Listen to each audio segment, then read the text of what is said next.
14వ రోజు మేమంతా సిద్ధం అనే కార్యక్రమంలో భాగంగా చేనేత కార్మికులతో ఏపీ సీఎం జగన్ మాట్లాడుతున్నారు. ఇప్పుడు లైవ్ చూద్దాం. మారాయి అని ఒక వైపున వాళ్ళందరితో కూడా మమేకమవుతూ తెలుసుకుంటూ ఇంకొక మడుగు ముందుకు కూడా వేస్తూ వీటిని ఇంకా మెరుగ్గా ఇంకా ఎఫిషియెంట్గా ఏదైనా చేయడానికి ఎక్కడైనా సూచనలు సలహాలు ఏదైనా ఉంటే కూడా వాటిని కూడా తీసుకునే దానికోసం ఈ కార్యక్రమానికి ముందడుగులు వేయడం జరిగింది. ఇక్కడ నేను కొన్ని విషయాలన్నీ కూడా మీ అందరికీ కూడా జ్ఞాపకం చేయాలని చెప్పి కొన్ని అనుకుంటా ఉన్నా. కారణం ఏమిటి అని అంటే ఈ 58 నెలల మీ బిడ్డ ప్రభుత్వాన్ని మీరు ఈరోజు చూస్తూ ఉన్నారు. అదే మాదిరిగా మీ బిడ్డ కన్నా ముందు కూడా గత పాలన కూడా మీరు చూశారు.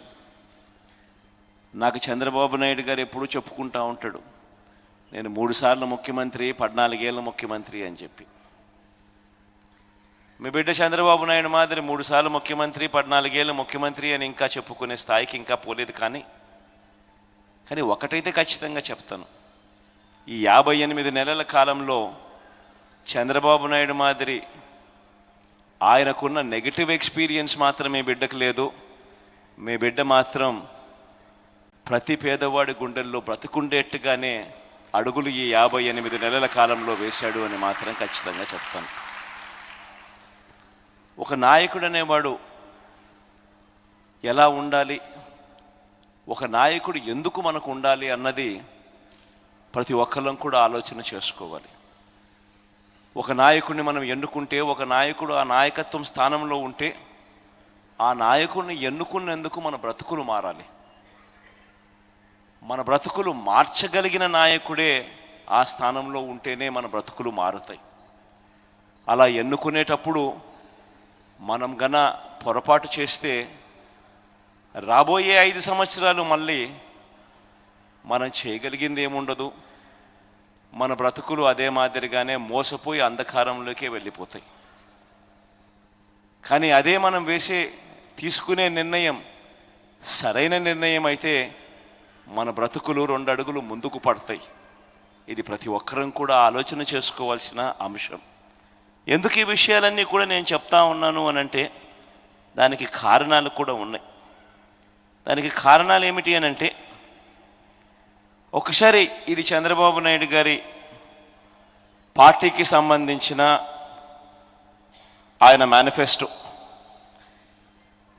ఏకంగా 2014లో ఈయన ఎన్నికలకు వచ్చే ముందు ఇదే మాదిరిగానే రంగురంగుల కాగితాలతో ఆయన మేనిఫెస్టో రిలీజ్ చేసి అందులో చేనేతలకు సంబంధించి ఒక 2 పేజీలు కేటాయించాడు, 1.5 పేజీ కేటాయించాడు. 21వ పేజు, 22వ పేజీలో కూడా కాస్తంత. ఇదంతా చేనేతలకు సంబంధించి ఆయన ఇచ్చిన సుదీర్ఘమైన ఒక పెద్ద పుస్తకం. ఆ పుస్తకంలో చేనేతలకు సంబంధించి ఆయన చెప్పిన హామీలు 2014లో ఎన్నికలకు ముందు ఈ మాదిరిగానే తను ఒక హామీల పుస్తకం, ఎన్నికల మేనిఫెస్టో అంటూ ఇచ్చి, ఆ తర్వాత 5 సంవత్సరాలు ఆయన పరిపాలన చేసిన తర్వాత మళ్ళీ ఈరోజు తన నోట్లో నుంచి మేనిఫెస్టో, రంగురంగుల కాగితాలు అని తాను ఎప్పుడు చెప్తా ఉన్నాడు. సూపర్ 6 అంటా ఉన్నాడు, సూపర్ 7 అంటా ఉన్నాడు, కేజీ బంగారం ఇంటింటికి అంటా ఉన్నాడు, ప్రతి ఇంటికి బెంజ్ కార్ అంటా ఉన్నాడు. ఇటువంటి నేపథ్యంలో 2014లో ఇదే పెద్ద మనిషి చంద్రబాబు నాయుడు గారు ముఖ్యమంత్రి అయినప్పుడు ఇదే మాదిరిగా అప్పుడు కూడా ఇదే కూటమిగా ఆయన ఏర్పడి ఆయనతో పాటు ఆయన దత్తపుత్రుడితో పాటు ఆయన ఢిల్లీ నుంచి తెచ్చుకున్న మోడీ గారి ఫోటో, ఈ ముగ్గురు కలిసి వీళ్ళ ముగ్గురే 2014లో ఏం చెప్పారు, మనకు ఏమి చేశారు అన్నది ఒక్కసారి ఆయన 2014లో ఇచ్చిన ఆయన మేనిఫెస్టోకు సంబంధించి, చేనేతలకు సంబంధించి ఆయన ఏం చేశాడు అని చెప్పి చూస్తే దాదాపుగా 100కి 2 మార్కులు కూడా రాల. అంటే 98% ఎగరగొట్టిన పరిస్థితులే కనిపిస్తూ ఉన్నాయి. ఇది చంద్రబాబు నాయుడు గారి ట్రాక్ రికార్డ్. ఆయన చెప్పిన హామీలు ఒకసారి గమనిస్తా పోతా ఉంటే చేనేత సహకార సంఘాలకు భవనాలకు ఆస్తి పన్ను నుంచి మినహాయింపు 0, చేనేత కార్మికుల గుర్తింపు కార్డులు ఇంతకు ముందే ఇస్తా ఉన్నారు, అది కూడా పెద్ద చేసింది లేదు. జారీపై విధించిన వ్యాటు రద్దు, జరీపై విధించిన వ్యాటు రద్దు, అది లేదు. ఒక్కొక్క చేనేత కుటుంబానికి 1,00,000 మేరకు సంస్థాగత రుణ సౌకర్యం, అది లేదు. చేనేత కార్మికులకు 1,000 కోట్లతో ప్రత్యేక నిధి మరియు బడ్జెట్లో ప్రతి సంవత్సరం 1,000 కోట్ల రూపాయలు కేటాయిస్తాం, అది లేదు. రాష్ట్ర వ్యాప్తంగా నేత బజార్లు ఏర్పాటు చేస్తాం, అది లేదు. ఉచిత ఆరోగ్య బీమా కల్పిస్తాం. వీవర్ వృద్ధాప్య పెన్షన్ నెలకు 1,000కి పెంచుతాం, అది అంతంత మాత్రమే. చేనేత సహకార సంస్థను పటిష్టం చేసి మరియు సరుకుల సరఫరా, మార్కెటింగ్ సౌకర్యాలు, జిల్లా డివిజన్ కేంద్రాలు అభివృద్ధి చేస్తాం. అంతర్జాతీయ స్థాయిలో మార్కెటింగ్ చేయడానికి ప్రయత్నం చేస్తాం. ఆపుకోకుగా బకాయిలు పెట్టినాడు, మిగతా కథ దేవుడెరుగు. జిల్లాకు చేనేత పార్కు ఏర్పాటు చేస్తాం, అదిలా. వృద్ధ చేనేత కార్మికుల కోసం ఉరవకొండ, చీరాల, మంగళగిరి, పెడన, ధర్మవరం మొదలైన ప్రాంతాల్లో ఆసుపత్రులు, ప్రత్యేకంగా వృద్ధాశ్రమాలు ఏర్పాటు చేస్తాం, అది లేదు. సగం ధరకే జనతా వస్త్రాల పథకం పునరుద్ధరణ, అది లేదు. చేనేత సొసైటీలకు 20% రాయితీపై ముడి సరుకుల సరఫరా కొద్దో గొప్ప ఆ మేరకు ఒక అడుగు, అది కూడా సెంట్రల్ గవర్నమెంట్ ఇస్తూ ఉంది కాబట్టి. చేనేత కార్మికులకు తక్కువ వడ్డీకే సంస్థాగత రుణాలు, అది లేవు. 1,50,000తో ఉచితంగా ఇల్లు, మగ్గం, షెడ్డు ఏర్పాటు. ఒకరికన్నా ఇచ్చాడా? ఒకరికన్నా ఒక ఇల్లన్నా, ఒక సెంటు స్థలమన్నా? తీరా మనం 54,000 మందికి మనం ఇల్లు ఇస్తే దాన్ని పోయి కులాల సమతుల్యం దెబ్బతింటుందని చెప్పి ఏకంగా కోర్టులలో కేసులు వేసి దాన్ని అడ్డుకున్నారు. ఇలా నేను చెప్పుకుంటూ పోతే ఒకసారి గమనించమని అడుగుతా ఉన్నా. ఈ మాదిరిగా ప్రతిదీ ఇంటూ 98% ఇంటూ ఒక 2% ఒక 2 కాడ టిక్కులు కనపడతాయి. ఇంత దారుణంగా మోసం చేసిన వ్యక్తి, ఇంత దారుణంగా అన్యాయం చేసిన వ్యక్తి మళ్ళీ ఈరోజు ఎన్నికలు వచ్చేసరికి మళ్ళీ తాను మోసం చేయడానికి అడుగులు ముందుకు వేస్తూ ఉన్నాడు. ఒకసారి ఆలోచన చేయమని అడుగుతా ఉన్నా. చేనేతలకు నిజంగా ఈ 58 నెలల కాలంలో, ఎందుకంటే చంద్రబాబు నాయుడు గారి గురించి మనం మాట్లాడుకున్నాం కాబట్టి మీ బిడ్డ ఏం చేశాడని కూడా మనం కాస్తగా ఒక అడుగు ఆలోచన చేసి మనమేం చేశామన్నది కూడా ఒక్కసారి చూడాల్సిన అవసరం ఉంది. ఒకసారి గమనించినట్లయితే మీ బిడ్డ హయాంలో నేతన్నల సంక్షేమం, అభివృద్ధి కోసం గతంలో ఎప్పుడూ లేని విధంగా, ఎప్పుడూ జరగని విధంగా ఈ 58 నెలల కాలంలో అక్షరాల 3,706 కోట్ల రూపాయలు ఖర్చు చేశామని కూడా గర్వంగా చెప్తా ఉన్నాం. ఈ 3,706 కోట్ల రూపాయలు కూడా ఎక్కడ ఖర్చు చేశాము, ఎలా ఖర్చు చేశాము అన్నది మీ బిడ్డ ప్రభుత్వంలో అందరికీ తేట తెల్లంగానే కనిపిస్తూ ఉంటాయి. ఎందుకనంటే మీ బిడ్డ బట్టలు నొక్కుతున్నాడు, నేరుగా నాక చెల్లెమ్మల కుటుంబాల ఖాతాల్లోకే వెళ్ళిపోతూ ఉంది. ఈ స్థాయిలో ఇంతకుముందు ఎప్పుడూ జరగని విధంగా ఒక లంచాలు ఎక్కడా లేకుండా, దళారీ వ్యవస్థ ఎక్కడా లేకుండా, వివక్షకు చోటు లేకుండా ఈ మాదిరిగా ప్రతి అక్క చెల్లెమ్మ కుటుంబాల ఖాతాల్లోకి నేరుగా పంపించే కార్యక్రమం గతంలో ఎప్పుడూ జరగలేదు అన్న మాట వాస్తవం అవునా కాదా అన్నది ప్రతి ఒక్కరూ కూడా ఆలోచన చేయమని కోరుతా ఉన్నా. మీ దగ్గరున్న మీ బ్యాంక్ అకౌంట్ డీటెయిల్స్ ఉన్నాయి. మీ బ్యాంక్ అకౌంట్ డీటెయిల్స్లోకి తీసుకెళ్ళి ఈ 58 నెలలుగా మీ బ్యాంక్ అకౌంట్ డీటెయిల్స్లో మీ బ్యాంకు ఖాతాలకు ఈ 58 నెలల్లో ఎంత డబ్బులు పడ్డాయి, మీ బిడ్డ ప్రభుత్వం రాకమునుపు ఆ 5 సంవత్సరాలు చంద్రబాబు నాయుడు ప్రభుత్వంలో మీకు ఎంత డబ్బులు పడ్డాయని ఒకసారి చూసుకోమని మీ అందరితో కూడా కోరుతా ఉన్నా. తేడా ప్రస్ఫుటంగా కనిపిస్తుంది. ఇదే మీ బిడ్డ ప్రభుత్వంలో నేతన్న నేస్తమనే ఒక్క స్కీమ్ ద్వారా ఏకంగా 970 కోట్ల రూపాయలు, ఏకంగా 1,06,000 మందికి వర్తింపజేస్తూ ప్రతి సంవత్సరం ఆ నేతన్న నేస్తం మగ్గమున్న ప్రతి కుటుంబానికి ఏ ఒక్కరూ కూడా మిస్ కాకుండా, ఎటువంటి లంచాలు లేకుండా, ఎటువంటి వివక్ష లేకుండా, వాళ్ళు మన వాళ్ళు కాదా, మన పార్టీ వాళ్ళు కాదా, ఇవన్నీ ఎక్కడా చూడలేదు. అర్హత ఉంటే చాలు ఆ ప్రతి కుటుంబాన్ని చెయ్యి పట్టుకుని నడిపిస్తూ తోడుగా ఉంటూ ఆదుకుంటూ వస్తూ ఉన్నాం. ఏకంగా ఈ 1,06,000 మంది కుటుంబాలకు ఈ ఒక్క నేతన్న నేస్తామనే పథకం ద్వారానే 970 కోట్ల రూపాయలు ఈ ఒక్క నేతన్న నేస్తామనే ఒక్క పథకం ద్వారా ఇచ్చాం. ఎప్పుడు గతంలో కూడా జరగని విధంగా ఈరోజు మీ అందరితో కూడా ఆలోచన చేయమని అడుగుతా ఉన్నా. ఈరోజు అవ్వా తాతల పరిస్థితి ఏమిటి, గతంలో అవ్వా తాతల పరిస్థితి ఏమిటి అని ఆలోచన చేయమని అడుగుతా ఉన్నా. అవ్వా తాతలైతేనేమి, వితంతు అక్క చెల్లెమ్మలైతేనేమి, దివ్యాంగులైతేనేమి, వీళ్ళందరి పరిస్థితి గతానికి ఇప్పటికీ తేడా చూడమని అడుగుతా ఉన్నా.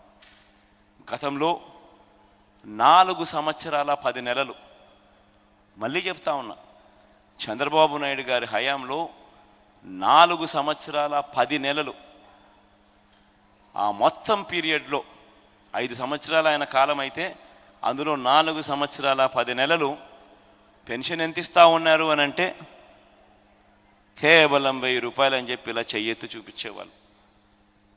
అదే మీ బిడ్డ హయాంలో ఈరోజు పెన్షన్ ఎంత ఇస్తా ఉన్నాము అని అంటే 3 ఏళ్ళు చూపించి 3,000 అని చెప్పి గర్వంగా కూడా చెప్తా ఉన్నారు. అప్పట్లో నెలకు 400 రూపాయలు, 400 కోట్ల రూపాయలు పెన్షన్ బిల్లు వస్తూ ఉంటే ఈరోజు ఒక్క పెన్షన్ బిల్లే నెలకు 2,000 కోట్ల రూపాయలు ఈరోజు వస్తూ ఉంది.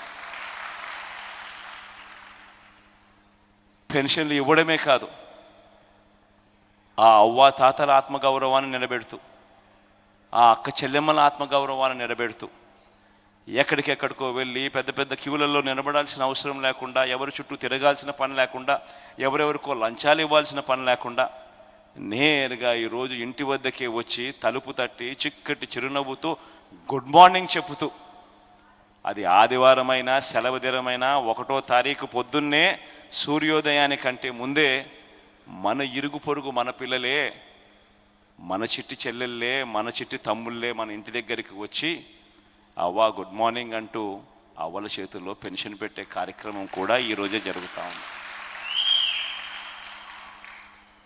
ఈ ఒక్క పెన్షన్ కార్యక్రమం ద్వారా చేనేతలు కందిన పెన్షన్ ఏకంగా 94,410 చేనేత కుటుంబాలు పెన్షన్ అందుకుంటా ఉన్నాయి. ఇవన్నీ కూడా నేరుగా ఇంటి దగ్గరికి వచ్చి వారి ఆత్మగౌరవాన్ని కాపాడుతూ జరిగిస్తూ ఉన్న కార్యక్రమాలు. గతంలో ఇదే పెన్షన్, ఇదే నేతన్నలకు పెన్షన్ 50 ఏళ్లకే అందిస్తూ ఉన్న పరిస్థితి ఎప్పుడు వచ్చింది అని అంటే అది ఆ దివంగత నేత ప్రీతమ నాయకుడు రాజశేఖర రెడ్డి గారు నాన్నగారు ఆ కార్యక్రమం చేస్తే,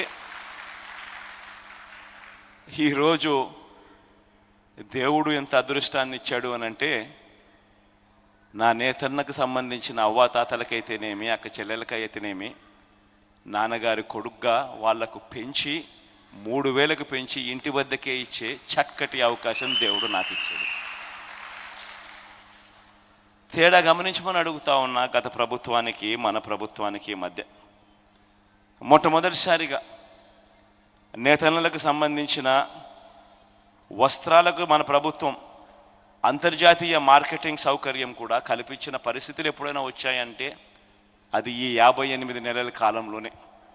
మొట్టమొదటిసారిగా ఎప్పుడు చూడనట్టుగా ఈ కామర్స్ సంస్థలైన అమెజాన్ అయితేనేమి, మింత్రా అయితేనేమి, ఫ్లిప్కార్ట్ అయితేనేమి, మీరా అయితేనేమి, పేటీఎం అయితేనేమి, వీటి అన్నిటితో కూడా ప్రభుత్వం ఒప్పందాలను చేసుకొని వాళ్ళ ప్లాట్ఫామ్స్లో ఆన్లైన్లో మన వస్త్రాలను కూడా దాంట్లోకి చేర్చి మొట్టమొదటిసారిగా ఇంటర్నేషనల్ మార్కెటింగ్ టైఅప్ సమకూర్చిన పరిస్థితులు ఎప్పుడైనా వచ్చాయి అని అంటే అది ఈ 58 నెలల కాలంలోనే మీ బిడ్డ ధ్యాస పెట్టబట్టే అని కూడా ఈ సందర్భంగా చెప్పడానికి గర్వపడతా ఉన్నాను.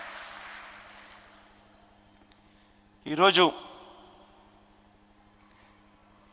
ఆప్కోకు కూడా మన ప్రభుత్వం ఏ రకంగా తోడుగా ఉంది అని చెప్పి చూస్తే మనం రాకమునుపు ఆప్కో బకాయిలే దాదాపుగా 120 కోట్ల రూపాయలు దాదాపుగా బకాయిలే ఉంటే ఆ 120 కోట్ల రూపాయలు బకాయిలు ఆప్కోకు సంబంధించినవి మనం క్లియర్ చేయడమే కాకుండా 469 కోట్ల రూపాయలు ఆప్కోకు ఇచ్చి చేనేతలకు ఆదుకున్న పరిస్థితులు, తోడుగా ఉన్న పరిస్థితులు కూడా ఈ 58 నెలల కాలంలోనే జరిగింది అని కూడా చెప్పడానికి గర్వపడతా ఉన్నాం. ఈ రోజుకి కూడా స్కూల్ పిల్లలకు బట్టలు ఇస్తా ఉన్నాం. 3 జతల యూనిఫామ్లు ఇస్తా ఉన్నాం. గతంలో మాదిరిగా ఈ బట్టలు ఇస్తారో లేదో తెలియదు, ఎప్పుడు ఇస్తారో లేదో తెలియదు, 3 జతలు ఇస్తారా లేదా అన్నది అంతకన్నా తెలియని పరిస్థితి నుంచి మార్చి ఈరోజు స్కూళ్ళు తెరిసే టయానికే 3 జతల యూనిఫామ్లు ఇచ్చే కార్యక్రమాలు, పిల్లలకి ఇచ్చే కార్యక్రమాలు చేస్తూ ఉన్నాం. ఇందులో నేను అధికారులకు క్రిస్టల్ క్లియర్గా చెప్పిన ఆదేశాలు, చేనేతలు ఎంత చేయగలిగినా కానీ పర్వాలేదు, వాళ్ళకి ఆ మేరకు ఆర్డర్లు ఇవ్వండి. మిగిలినటివి మాత్రమే పవర్ లూమ్స్కు వాటికి వీటికి పోండి. ఎందుకనంటే స్కూలు తెరిచే టయానికల్లా బట్టలు సప్లై జరిగి ఆ 44 లక్షల మంది పిల్లలకు ఆ బట్టలు ఇవ్వాలి కాబట్టి డిలే ఉండకూడదు అని చెప్పి ఆదేశాలు ఇచ్చినాం. ఇందులో మొదటి ప్రయారిటీ కింద చేనేతలు ఎక్కడికి ముందుకొచ్చినా కూడా ఆ డబ్బులు, ఆ ఆర్డర్ కాపీలు పూర్తిగా ఫస్ట్ చేనేతలకు సాటిస్ఫై చేసిన తర్వాతనే మిగిలినటివన్నీ కూడా మిగిలిన పవర్ లూమ్స్కు వాటికి వీటికి ఇస్తున్న పరిస్థితులు కేవలం ఈ 58 నెలల కాలంలోనే జరుగుతూ ఉంది. ప్రతి సంవత్సరం ఖచ్చితంగా 3 జతల పిల్లలకి ఇస్తూ, ఇంతకుముందు ఎప్పుడు ఇస్తారో లేదు, ఎందుకు ఇస్తారో తెలీదు, ఇస్తారో లేదో తెలీదు అన్న పరిస్థితిలో మార్పు జరిగింది కూడా ఇప్పుడు మాత్రమే అని కూడా తెలియజేస్తా ఉన్నా. ఈరోజు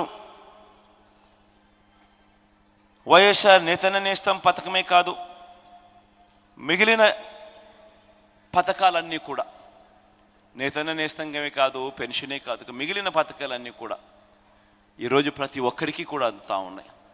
అమ్మఒడైతేనేమి, చేయూతలైతేనేమి, ఈ మాదిరిగా ప్రతి పథకము కూడా, ఆసరా అయితేనేమి, 0 వడ్డీ అయితేనేమి, ఈ మాదిరిగా ప్రతి పథకము కూడా ఈరోజు మొత్తంగా ప్రతి ఒక్కరికి కూడా, నా అక్క చెల్లెమ్మలకు అందరికీ కూడా అందుతూ ఉన్న పరిస్థితులు కనిపిస్తూ ఉన్నాయి. అందులో భాగంగా చూస్తే వీటికి సంబంధించి కూడా దాదాపుగా మరో 1,06,000 మందికి, మరో ఇతర సంక్షేమ పథకాలు మరో 871 కోట్ల రూపాయలు కూడా అందుకున్న పరిస్థితులు కూడా కనిపిస్తూ ఉన్నాయి. నేను ఇవన్నీ కూడా ఎందుకు నేను చెప్తా ఉన్నాను అనంటే, కారణం ఏమిటి అనంటే, ప్రతి అడుగులోనూ కూడా మీరు ముందుండాలి, మీరు బాగుపడాలి అని ఆలోచన చేసిన, చిత్తశుద్ధితో చేసిన ప్రభుత్వం మనది. కాబట్టి రాజకీయంగా కూడా ఇక్కడ చేనేతలు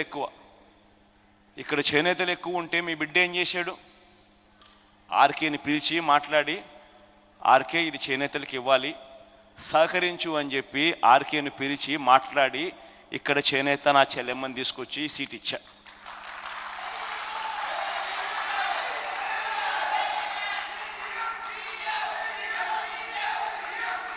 ఆర్కే కూడా మంచి మనసుతో తాను కూడా, అన్న మీరు ఏం చెప్పినా కానీ నేను సిద్ధంగానే ఉన్నాను అని ఆర్కే కూడా ముందుకొచ్చినాడు.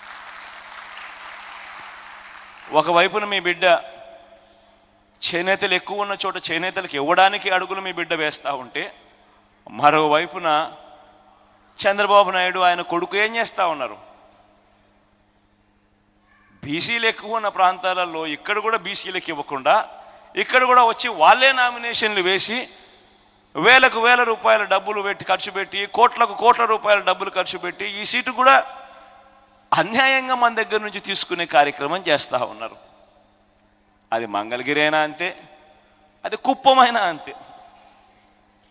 కుప్పంలో కూడా బీసీలు ఎక్కువ, కానీ అక్కడ చంద్రబాబు నాయుడే బీసీల సీట్లు తీసుకొని అక్కడే కోట్లకు కోట్ల రూపాయలు ఖర్చు పెట్టి తాను గెలిచే కార్యక్రమమే చేస్తూ ఉన్నాడు. కానీ బీసీలకు అక్కడి నుంచి ఇచ్చిన పరిస్థితులు లేవు.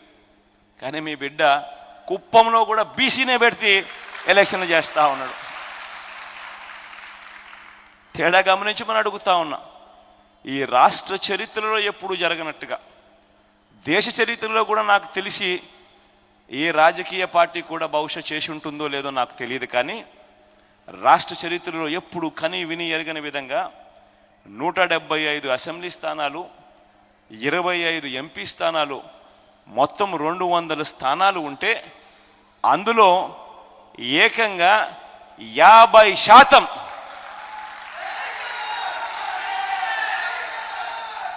అంటే 100 సీట్లు నా నా నా నా నేను పిలుచుకుంటూ నా ఎస్సీలు, నా ఎస్టీలు, నా బీసీలు, నా మైనారిటీలు అంటూ ఏకంగా వీళ్ళకే ఇచ్చిన చరిత్ర ఈ రాష్ట్ర చరిత్రలోనే లేదు అని కూడా చెప్పడానికి గర్వపడతా ఉన్నా. ఏకంగా 200 స్థానాలకు 100 స్థానాలు ఎస్సీ, ఎస్టీ, బీసీ, మైనారిటీలే అయిపోద్దు. చట్టసభలో అడుగుపెట్టేందుకు, పార్లమెంట్లో అడుగుపెట్టేందుకు అందరూ కూడా సిద్ధం అని చెప్పి అడుగులు ముందుకు వేస్తా ఉన్నారు. ఇది ఒక రికార్డు. ఈరోజు మొట్టమొదటిసారిగా 2 ఎమ్మెల్యే టికెట్లు ఇక్కడ అమ్మకు, లావణ్యమ్మకు ఇక్కడ మంగళగిరిలోనే కాకుండా బుట్టమ్మకు ఈమగనూరులో కూడా ఎమ్మెల్యే టికెట్ ఇచ్చాం. 2 ఎమ్మెల్సీలు, చీరాల్లో ఒక ఎమ్మెల్సీ సునీతమ్మ కనిపిస్తుంది, ఇక్కడ హనుమంతన్న కనిపిస్తా ఉన్నాడు మీ దగ్గరే. ఎప్పుడు జరగని విధంగా ఈరోజు మున్సిపల్ చైర్మన్లు 8 మంది, 8 మంది మున్సిపల్ చైర్మన్లు. అందులోనూ ఎక్కడ తెలుసా, అందరూ కూడా చేనేతలు ఎక్కువగా ఉన్న మున్సిపాలిటీస్లో, ప్రొద్దుటూరు అయితేనేమి, రాయదుర్గం అయితేనేమి, వెంకటగిరి అయితేనేమి, ఇమిగనూరు అయితేనేమి, జగ్గయ్యపేట అయితేనేమి, చీరాల అయితేనేమి, ధర్మవరం అయితేనేమి, ఇంకొకటి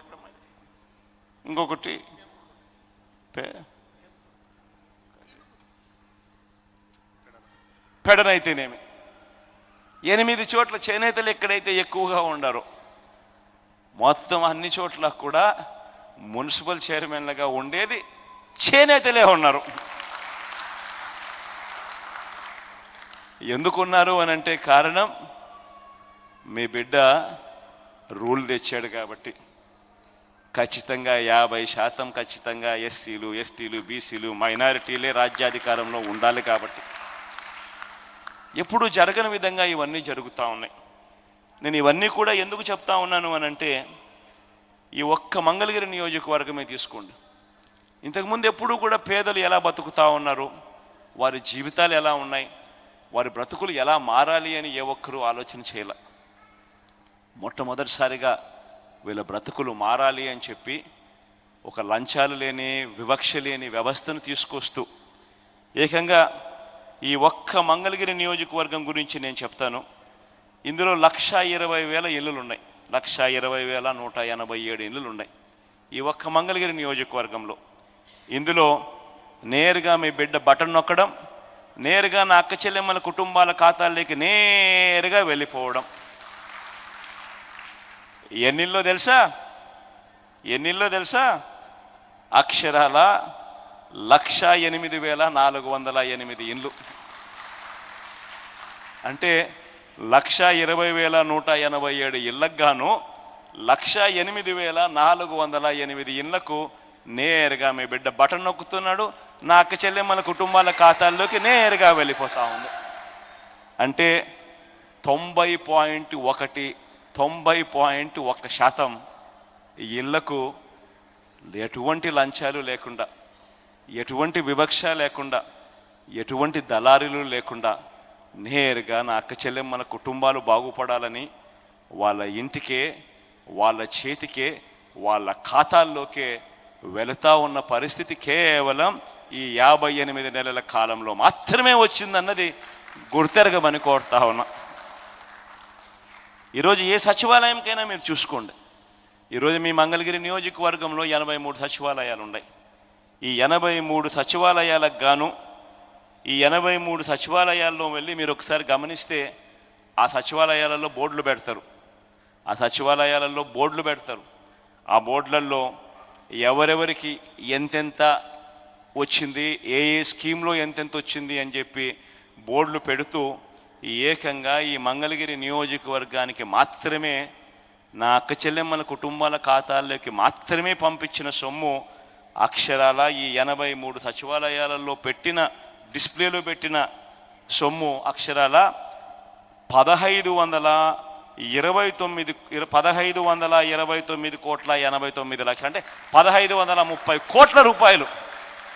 ఈ ఒక్క మంగళగిరి నియోజకవర్గంలో ఈ 1,08,408 కుటుంబాలకు ఈ 1,08,408 కుటుంబాలకు అక్షరాల మీ బిడ్డ బటన్ నొక్కడం నేరుగా నా అక్క చెల్లెమ్మల కుటుంబాల ఖాతాల్లోకి వెళ్ళింది 1530 కోట్ల రూపాయలు. ఇక నాన్ డీబీటీ తీసుకుంటే, అంటే నాన్ డీబీటీ అని అంటే ఇళ్ల స్థలాలు అయితేనేమి, గోరుముద్ద అయితేనేమి, విద్యా కానుక అయితేనేమి, పిల్లలకి ఇచ్చే ట్యాబులు అయితేనేమి, ఇటువంటివన్నీ కూడా తీసుకుంటే మరో 735 కోట్ల రూపాయలు, అంటే 2,265 కోట్ల రూపాయలు. నేను ఇవన్నీ కూడా ఎందుకు చెప్తా ఉన్నాను అని అంటే మీ అందరికీ కూడా ఒక్క విషయం చెప్పడానికి. ఎందుకనంటే లావణ్యమ్మ మీ పాప